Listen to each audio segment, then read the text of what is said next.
বারংবার সর্দি হাঁচি কাশিতে ভুগছেন এবং একই সমস্যার বারংবার পুনরাবৃত্তি? তবে জেনে নিন কয়েকটি হোমিওপ্যাথিক ঔষধ সম্পর্কে। প্রথমত, আর্সেনিকাম অ্যালবাম। এটি মধ্যরাত্রে বা মধ্যদিনে সমস্যা হয়, অসম্ভব হাঁচি, সর্দি, তার সঙ্গে অস্বস্তি, শ্বাসকষ্ট পর্যন্ত হতে পারে, অল্প অল্প করে ঘন ঘন জল পানের ইচ্ছা।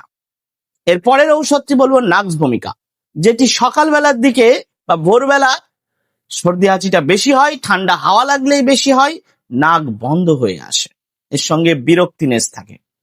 এবং এলিয়াম সেপা।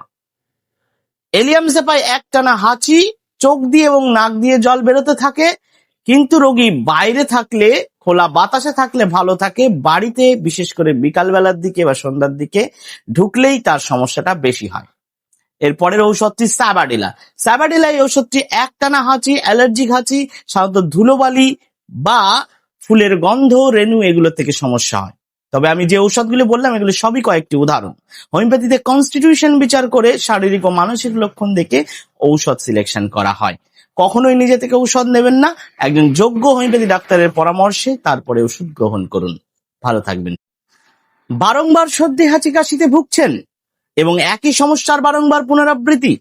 তবে জেনে নিন কয়েকটি হোমিওপ্যাথিক ঔষধ সম্পর্কে। প্রথমত, আর্সেনিকাম অ্যালবাম। এটি মধ্যরাত্রে বা মধ্যদিনে সমস্যা হয়, অসম্ভব হাঁচি, সর্দি, তার সঙ্গে অস্বস্তি, শ্বাসকষ্ট পর্যন্ত হতে পারে, অল্প অল্প করে ঘন ঘন জল পানের ইচ্ছা। এর পরের ঔষধটি বলবো নাক্স ভূমিকা, যেটি সকালবেলার দিকে বা ভোরবেলা সর্দি হাঁচিটা বেশি হয়, ঠান্ডা হাওয়া লাগলেই বেশি হয়, নাক বন্ধ হয়ে আসে, এর সঙ্গে বিরক্তিনেস থাকে। এবং এলিয়াম সেপা।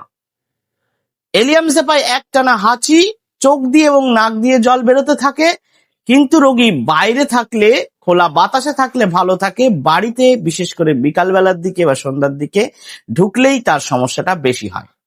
এরপরের ঔষধটি স্যাবাডিলা। স্যাবাডিলা এই ওষুধটি একটানা হাঁচি, অ্যালার্জিক হাঁচি, সাধারণত ধুলোবালি বা ফুলের গন্ধ, রেণু এগুলো থেকে সমস্যা হয়।